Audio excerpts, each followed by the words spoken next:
The EFINA podcast, an advocacy tool that seeks to illuminate the financial and economic inclusion challenges, solutions, and advancements in Nigeria. It is the first podcast in Nigeria focusing on this discourse. Join us on this journey.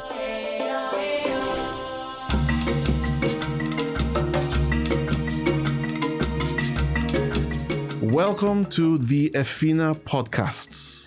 This is episode 7, and my name is Emezino Afiegbe. I'm the lead of the Gender Center of Excellence at EFINA, Enhancing Financial Inclusion and Advancement. We're very happy to have you join us for this particular episode, which follows on from the previous episode 6. We are still looking at product design, but this time we're looking at designing for her. Gender intentional product design. And of course, with the EFINA podcast series, we are focused on looking at financial inclusion advancements and solutions that will ensure that every single Nigerian has access to bespoke and beneficial financial services, exactly what they need. And of course, off the back of International Women's Month, we'll be looking at a critical segment, which is women, to ensure that they have the solutions they need. We're talking about 51% of Nigeria's population of adult persons being women, and that's 56.3 million individuals who are above the age of 18. And these women are economically active, they're productive members of society, and the country is missing out on significant growth opportunities by not providing the right solutions for women. So we're going to have a very interesting conversation today in this particular podcast. Once again, the topic we're going to be discussing today is designing for her, gender intentional product design. Now, before we introduce our guest for today, the expert who is going to take us through what's involved, let's just bear in mind a few statistics. The first one I'd love to share is with regard to the micro enterprises in Nigeria. 41% are owned by women. And you would expect that with such a significant proportion, they would have access to the loans that they need to enable them to grow their businesses and employ more individuals. But that is not the case. Financial service providers are only giving 8% of their available loans to these economically active women micro-entrepreneurs. Here's another statistic, and this is with regard to financial literacy, understanding the financial solutions that are out there. Compared to men, women are 28% less likely to have access to a financial access point, and then 30% of Nigerian women are considered financially literate compared to 45% of men. So these are just a few data points that help us understand that women are disadvantaged when it comes to access to financial services, where they are located, and even understanding these financial services as well. We're going to go deeper into some of these data points as we progress, but now let me introduce you to our guest that is here with us. And doing justice to this conversation on gender intentional product design is none other than a seasoned financial inclusion advocate, practitioner, specialist with over a decade of experience within the financial industry, and also with regard to gender inclusion and market systems development, and a specialist when it comes to women-centered product innovation, not just in Nigeria but across Sub-Saharan Africa. She has a very strong background in strategy design and implementation, and she works very closely with financial service providers who are the ones who interface with the last mile in ensuring that they are equipped with the right solutions that will empower low-income women.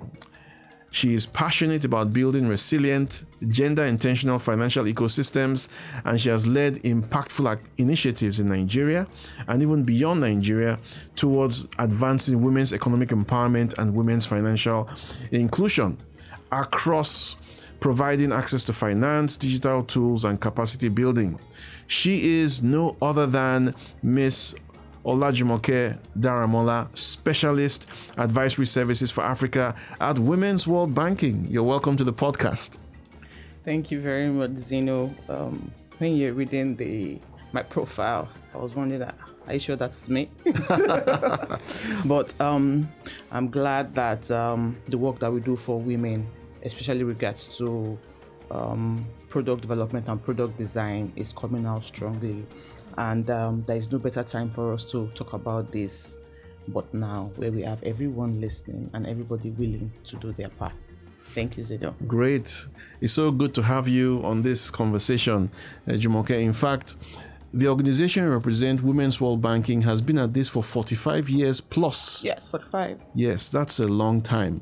And that's why we're really interested in seeing the successes you have recorded, how you have interacted with partners, particularly how you've enabled them to come up with those products that are relevant for women micro-entrepreneurs, women in the different fields. So here's a quick question that just is going to set the tone for the rest of our conversation.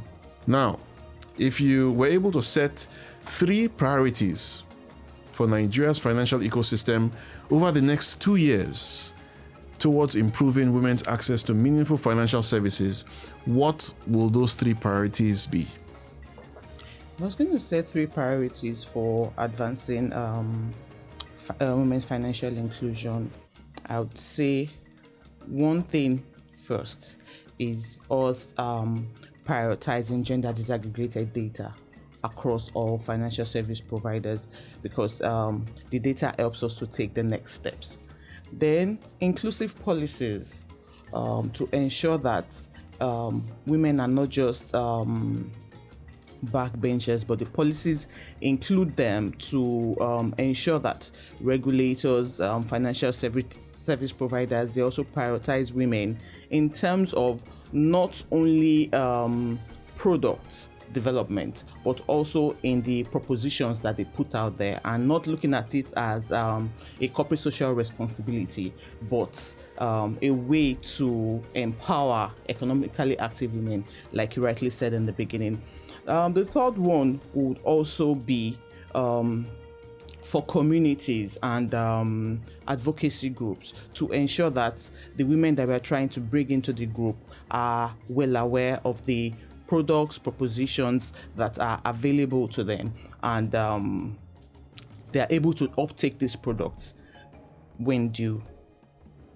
And these are the 3 things I would prioritize. Super. And I love the way these 3 different things are interconnected. Definitely. So you spoke about gender disaggregated data, because we can't even know the quantum of women who need the products and solutions we have if we cannot differentiate what proportion of the entire population they are within the banking portfolio. Then the policies, which speaks to the enabling environment. Yes. And I love what you said in relation to that providing solutions, providing products, providing enhanced processes and services for women is not CSR. No, it's not. So this is commercially viable. Yes. And for that commercial viability to be very clear to financial service providers who are listening to this podcast, who are watching us, it's going to be very keen for us to look at the steps that need to be taken in the gender intentional product design itself. Yes. Then, of course, the third thing you mentioned, which we're going to touch on as we progress through the conversation, is around awareness. Yes. Awareness. Now, that is something you hear a lot of financial institutions talking about. But what exactly is the format or the approach for awareness that will really ensure that the last mile they get the information and they're motivated to use the solution? So we're going to go into that. But first of all, let's look at the steps for product design itself. What we have seen many institutions do is, like when we started the conversation today, we talked about those data points that make it very clear that there's a huge opportunity among women micro-entrepreneurs. So what some institutions have done is they decided that, okay, let them set up a gender team. Let them look at the product being offered by another financial institution and just copy and paste. And let them look at an existing solution. So maybe it's a savings account, or maybe it's a credit solution, and let them pink wash it. Essentially, just branding it with the pink color and maybe adding to the naming convention something connected to women and feel that that's all that needs to be done. So I would like you to share with our audience the various steps within the women-centered design methodology. What are the principles? What are the distinctions about it? And why would you say it is fundamental that that methodology is followed if you really want to have a solution or a product or a service that will be embraced by women? Okay, I would like to mention that the women-centered design methodology is not just focusing on women. And at Women's World Banking, what makes the women-centered design thick or important is the fact that it enables you to provide commercially viable solutions. So from the onset, it is clear that what you are designing for is not for corporate social responsibility. It is a product that is going to be commercially viable. That being said, and I wanted to put it out center that, okay, so when we are saying design, it's not just for CSR. We're talking about commercially viable solutions. That being said, secondly, and this is how I start my conversations with financial service providers that I'm working with, the women group or the women as a group is not homogeneous. So the question is, even though you want to provide service for a woman, which woman? So you see, during the women-centered design process, it's a 5-stage process. The first one, define. What does define mean? Clarity of the problem that you're trying to solve. What are you solving for? Who are you solving for? Is it the woman in the commercial area? Is it the woman in the rural area? These women, what do they do? When you look at their demography, what kind of person is she? We have to have that understanding before we then go to the next phase that we call diagnose. All right, so before you go on to stage 2, this is really interesting, what you've said about the define phase. Yes. So if I were a financial service provider, maybe a microfinance bank or a fintech or an insurance company or a commercial bank or a non-interest bank, how would I go about define? Because I want to really understand the women, and I love what you said, that it's not homogeneous. No, it's not. So thank you for helping the ecosystem take note of that. Yeah. All right, so could you just share more about how I can carry out the define? Okay, so as an organization, you know what you want to achieve. I would say, for instance, now you want to create a savings product. But savings product for me, for instance, I'm a salaried woman. And savings product for the woman, I'm educated. Savings product for the woman that is not educated, that is in a rural area. Do you understand? The devices she uses, the who she listens to, who influences her ecosystem is different. So if you are creating a product for me as a person, it should be clear that I am your target segment. If you are creating for a different persona that I just explained now, that is the target segment. So I know it takes a lot of work to say, oh, okay, are you saying that for every woman we will create a different product? No, there will be similarities at some point. But the idea is clarity of mind, clarity of what you are solving for. And I'll let you know that currently what they do is, or what is common is, you create a solution, then you go and look for the problem. So you've created the product. Yeah. You are now more or less trying to fit a square peg in a round hole. Oh, okay. Shebi is for women. Yes. It is.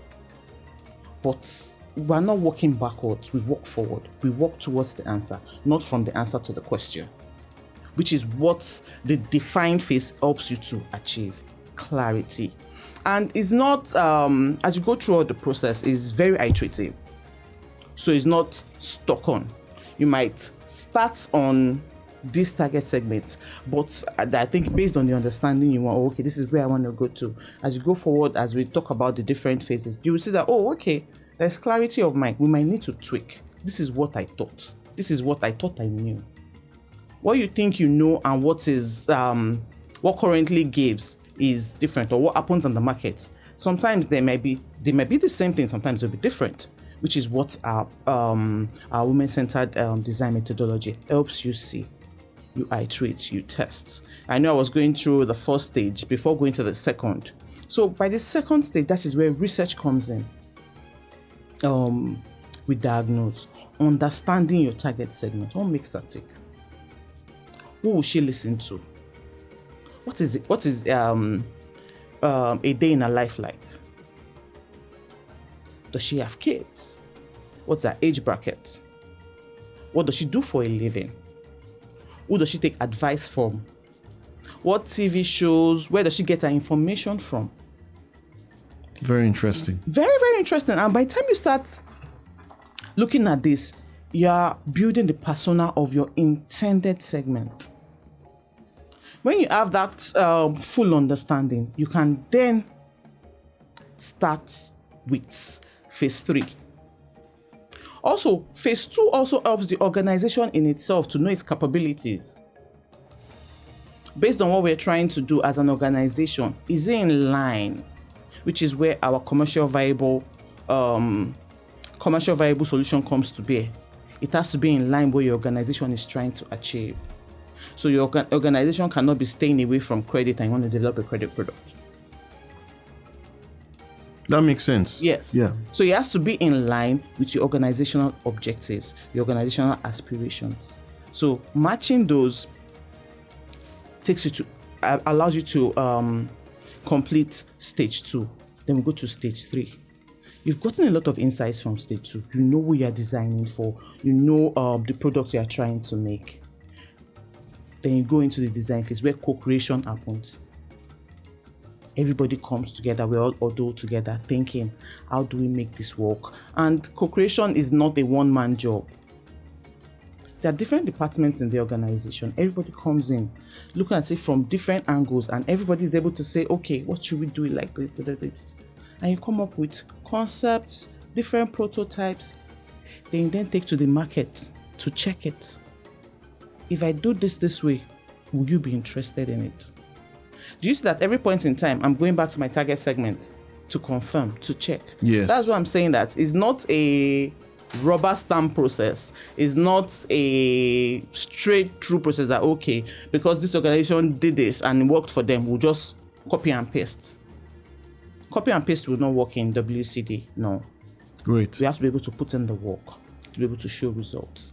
So we'll do all this across design. Then we test it. We do user testing to check with a small group. So just to take you back now, you've talked about define. Yes. And you mentioned diagnose as the second. Yes. And the third is the design. Yes. And you've said that from the design phase, you now progress to the testing. No, testing is part of the design phase. Because, before you take it out there, you have to tweak it. So this product is not final yet. You're still making adjustments. So, okay, I'm going to go out like this. I'll take my simple design, nothing final yet. You go back to I'm asking them to even develop the product. It might be a prototype. You understand? You're going back to the market. If I make this product like this, are you going to be interested in it? So you are going back to seek validation. At the end of the design phase, you should have a prototype that has been vetted by your target segment. It is clear. Simple. Is that prototype you take to our next phase, which we call pilot. Now, pilot is you're not opening it out to the entire customer base yet, but a selected few. Okay. Let us see how it will work in a live environment. You deploy the product within your controlled live environment, so to say, and see how it is doing. After the pilot phase, you then take feedback again. Do you need to tweak anything? If there's anything to tweak, you tweak. Then that takes us to the final stage where we say you can then scale. All this is a lot of work. Then the question is, are the financial service providers ready to commit time, resources to ensure that they get it right? That's a very good question, and I think that's something that the financial institutions would be asking themselves. And one of the questions related to that is to go through the 5 steps that you've mentioned. Yes. And could you just run through the 5 steps again? Define, diagnose, design, pilot, and scale. Excellent. Scale is where many institutions want to jump to immediately. Yes. Get those big numbers and, get that loyalty and patronage. Yes. But typically, with the proper investments for an institution that wants to follow this methodology, what kind of timelines should they bear in mind? Because for many institutions, of course, we want to ensure that there is value that is made available to shareholders, and we want to grow as institutions. But for us to have sustainability, which will come out of this process, what kind of timelines should they bear in mind? Should they feel that they can achieve introducing a new product after going through the 5 steps within 1 fiscal year? Yes. Or within 6 months? It's possible within 1 fiscal year. And some of these stages can be compressed depending on how in depth you want to go, how wide you want your research to be. And the good thing about it, which is where EFINA comes in, some of this research can be done on the desk. That is where reports like the A2F come into for help, because that way it gives you preliminary insights to know where you're going to find in the location that you're going to go. So that more or less cuts your research process by some time, circa 40 to 50%, and you're then able to go in deeper. I would say that yes, within a year, very possible, but you would know that what you're getting is solid enough, and the customers that you bring on board would be of great value to the organization. They will stay in the organization longer than the copy and paste rubber stamps customer you'll have gotten initially. Okay, great. And this is really helpful, so that from a planning perspective, organizations can know what kind of time commitments they will put behind following the 5-step women-centered design methodology. And I know that when you go through each of the stages, there is a lot of patience within each stage to thoroughly get all the information that you want. Yes. Now, I know that in the second step, which is diagnose, you mentioned research. Yes. And in your research, you're interacting with the last mile. And you mentioned that it's not just in the diagnose phase, but in other steps, you also go back to the last mile. Yes. You get them to ultimately vet the final solution as well. Yes. But in that diagnose phase, what barriers have you seen that are hindering women from getting the solutions that will enable their businesses to grow, that will give them resilience, that will enable them to look after their families as well? Because financial services, we're looking at not just savings and credit, but insurance, pensions, investments, remittances, payments. So, of course, the particular solution a financial institution decides to focus on would impact on the timeline for delivery.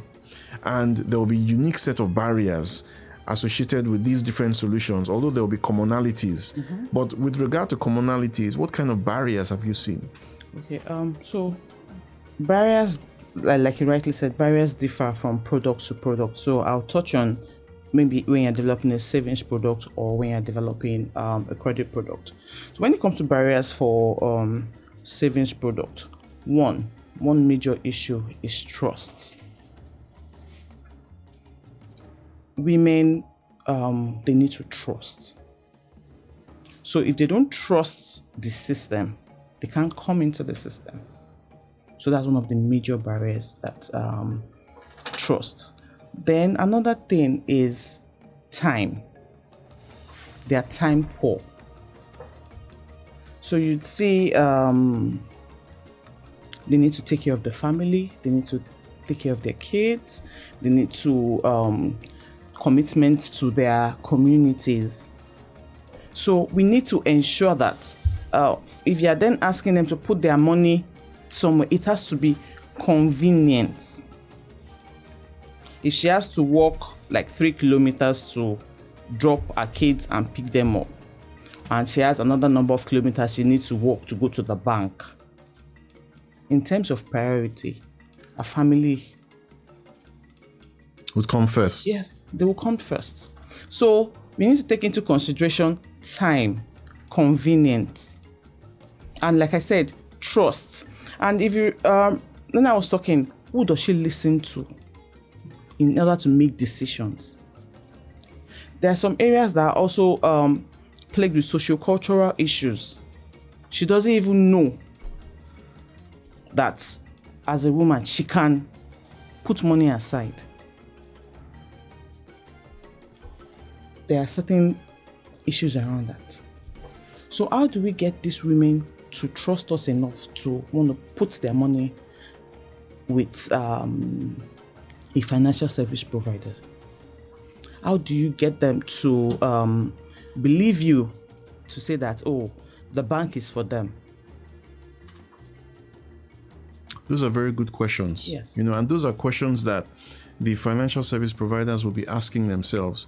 In fact, what you've said so far, I can summarize it as 3 T's. Tell me. So the 3 T's you've talked about are trust. You've also talked about time poverty. Yes. And the third one is traditions or norms.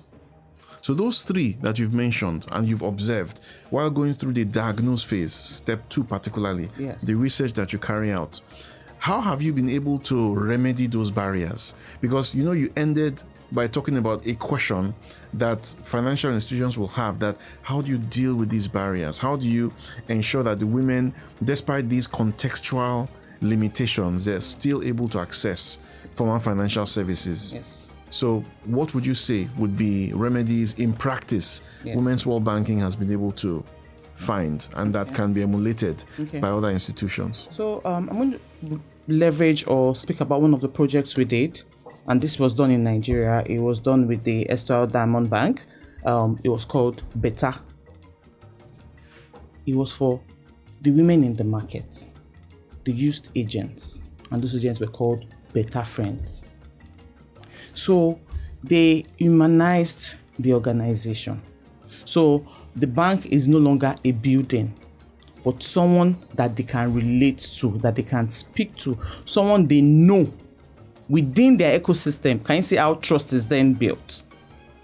So this can be a bank officer that grew up in that neighborhood. They know him or know her. Personal connection. So they've put a face to the solution. That is where trust comes in. So if this person goes forward and says, oh, okay, do this solution with my bank is doing this, is more familiar, that is able to come into the trust angle. Then time, I spoke about time poverty. So these agents will go to meet them in Balogun market at their stalls. We solved for time poverty. Yes. Then the other ones, traditions and norms, which is where I talked about social-cultural, is this person, you're speaking the same language. You'll be surprised. Breaking all this product solution in a way that they understand it. Oh, no. It's not, like they're saying they're not. It's not haram. It is clear. Oh, this is how they'll use your money. This is what is going to be done. So things along that line is how we're able to develop solutions. And this was as a result of the insights you got from the diagnose phase. Do you see how it's coming together? Yes. Then you're solving for those insights by breaking those barriers and creating solutions to solve for the barriers highlighted. And how did that particular solution you referenced, so how is that faring? Yeah, at the time we launched the Better product with Sub-Saharan Diamond Bank, it did very well. And you will see that the model of operation is similar to what plays out now with agents in the market, how agents is gaining tractions. They're moving forward, they're close to the people, they're instilling confidence in these women in the market. They're able to do more with the agents. Better agents, or better friends as they were called, was similar to that, and they were able to also make traction. They recorded growth across all metrics: account opening, account balance, even the customer lifetime value, because the customers were able to stay longer. Okay, perfect. I mean, this is something which is sustainable. Yes, following the women-centered design methodology. So for our viewers and those who are with us on this podcast, that is a key takeaway for them, that you need to follow those 5 steps. Define, diagnose, design, rollout, pilot, and scale. Yes. Excellent. Scale is also rollout. Scale is rollout as well. So yes, let's bear that in mind. You talked about the need for research in the diagnose phase. Yeah. And then in the design phase, I just want to ask one question on that. Then I have one other question related to data. But the question on the design phase is, who are the stakeholders? Because, within a financial service provider entity, within a financial institution, you have IT department, you have marketing and corporate communications, you have the product people, you have operations. Typically, for a project team that is going to go through the 5 steps, who would you say are the essential stakeholders at the minimum? Okay, so like I said, it's a joint effort. When I say we are having a co-creation workshop, it's not just one team. Great. You have the product team, that's design and development. You have the business team. And when I say business team, the team that has both the relationship managers and sales managers, they have to have a representative, because they're the ones on the field. Then customer service, customer care should have a rep. Great. Strategy should have a rep. Brand and comms should have a representative. Most importantly, IT and data, they need to be there, because one of the fastest way to scale is through digital transformation.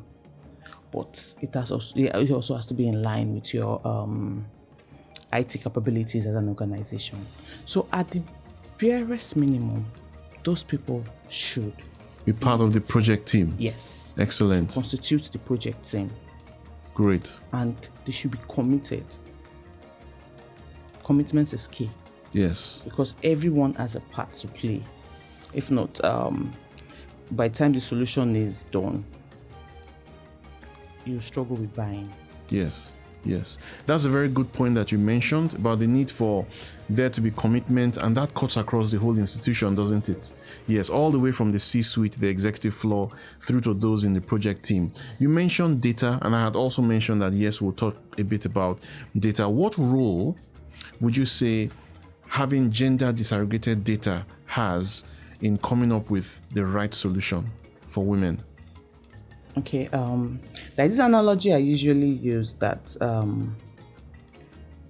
without data, it's like you're going to war with one hand behind your back. So everybody's fighting with 2 hands, you're fighting with just one.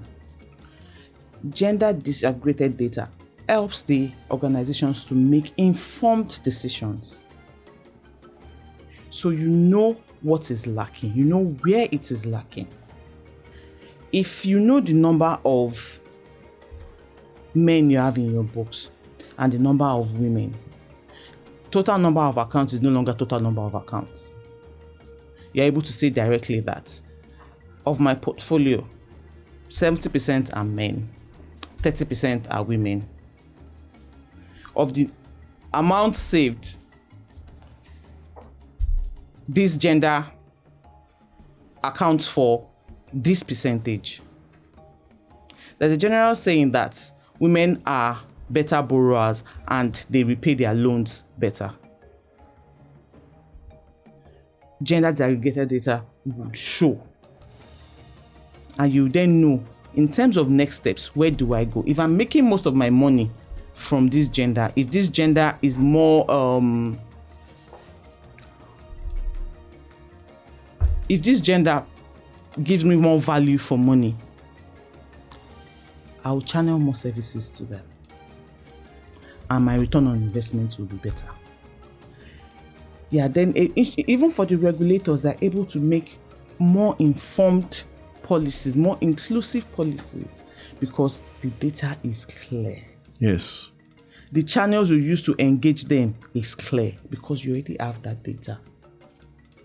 So the need for gender disaggregated data can't be overemphasized. It is required, it is important, and it is crucial for informed decision making.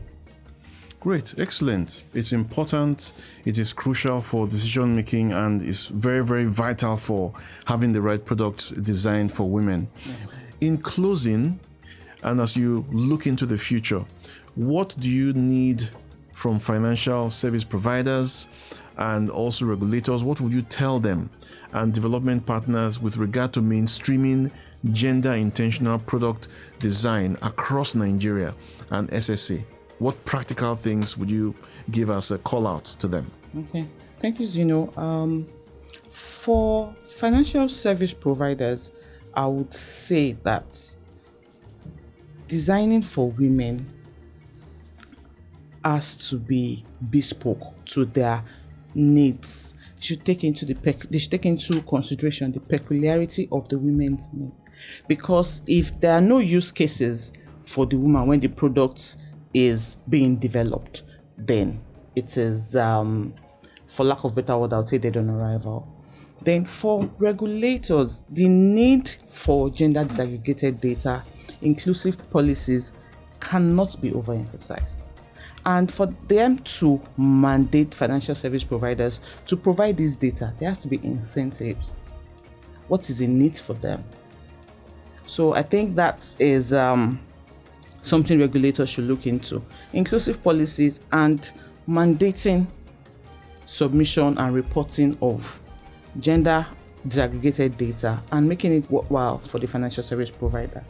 Then for the development finance institutions, we cannot say this enough. This particular segment needs funding. And for funding and for the change we need to occur, we need funds to do it. So we should keep looking into this segment and partnering with organizations like us and EFINA to move the needle. So we go from not just access, but usage of financial services. Thank you, Zeno. Absolutely. Thank you very much, Jumoke. We're so delighted to have you on this particular podcast. And ladies and gentlemen, you've heard from the experts. And this is what we do at the EFINA podcast. We bring the experts, the practitioners, those rolling up their sleeves to come and share their stories, to also share insights, things that are practical that we can utilize. And we encourage you to start utilizing the women-centered design methodology now and continue to put it to use so that we can see a closure of the gender gap and we can see advancement and access to beneficial financial services, solutions, processes. And these would be embraced by others, and that will lead to overall prosperity. Once again, it's Zeno Afigbe of the Gender Center of Excellence of EFINA, Enhancing Financial Inclusion and Advancement. This was episode 7, Designing for Her, Gender Intentional Design, and we look forward to welcoming you to the next episode. Bye for now. To learn more about EFINA, a financial sector deepening organization seeking to facilitate an inclusive market that works for all Nigerians, please visit www.efina.org.ng.